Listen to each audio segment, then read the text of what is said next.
નમસ્કાર, i7 ન્યૂઝમાં આપનું સ્વાગત છે। હવે જોઈએ આજના સમાચાર। સંજેલી તાલુકાના માજી સૈનિકોને સરકાર શ્રી દ્વારા ખેતીના હેતુ માટે જમીનની ફાળવણી કરવા સંજેલી તાલુકાના શ્રી મામલતદાર સાહેબને સંજેલી તાલુકાના માજી સૈનિકો મારફતે આવેદનપત્ર આપવામાં આવ્યું। મળતી માહિતી મુજબ સંજેલી તાલુકાના નિવૃત્ત થયેલા માજી સૈનિકોએ આવેદનપત્ર મુજબ જણાવવામાં આવ્યું હતું કે માજી સૈનિકોને અપાતી શ્રી સરકાર દ્વારા ખેતીના હેતુ માટે જમીન ફાળવવા સમગ્ર સંજેલી તાલુકાના માજી સૈનિકોને રજૂઆત કરવામાં આવી હતી અને વ્યક્તિગત અગાઉ જે તે આદિવાસી તેમજ સરકારશ્રીને કરેલ ફાઇલો રજૂ કરવામાં આવેલ છે।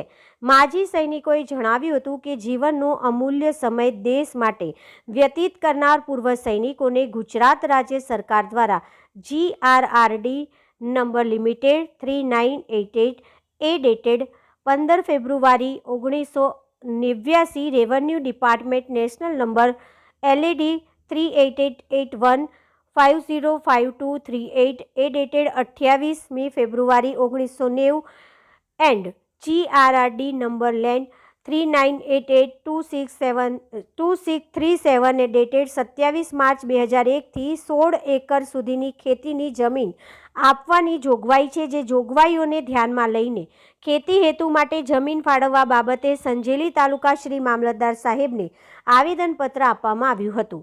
માજી સૈનિકોએ જણાવ્યું હતું કે અમોએ અગાઉ તારીખ 26/10/2020ના રોજ આ બાબતે સૌ મળી આવેદનપત્ર આપવામાં આવ્યું તેમજ દાહોદ જિલ્લાના મહેરબાન કલેક્ટર દાહોદશ્રીને 27/19/2020ના રોજ આવેદનપત્ર આપવામાં આવ્યું હતું। તો સૌ નિવૃત્તિ માજી સૈનિકોને ખેતી હેતુ માટે જમીન માંગણી કરવામાં આવી છે। રિપોર્ટર અંબારામ કે ખાટ સાથે કેમેરામેન કપિલ બારિયા। જોતા રહો i7 ન્યૂઝ ગુજરાતી।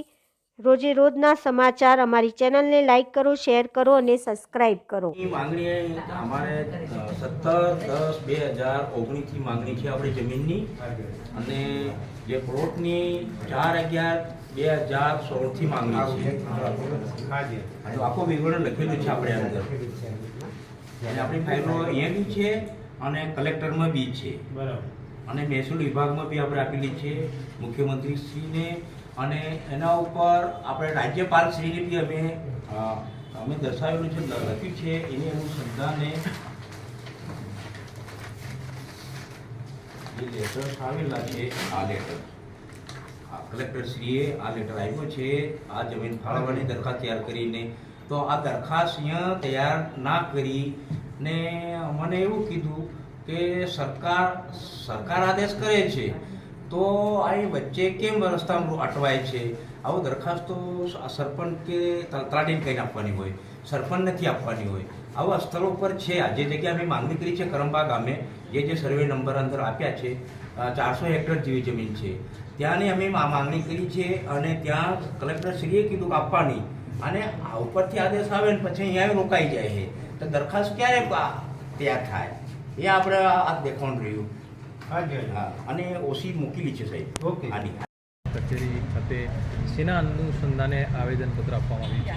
અમારા માજી સૈનિકોને કેન્દ્ર સરકાર અને રાજ્ય સરકારની જે જમીન અંદર અમારી જમીનની માંગણી અને પ્લોટની માંગણીને લઈને અમે ગત માનો કે 17/10/2019ની અંદરમાં આવેદનપત્ર આપવામાં આવ્યું હતું।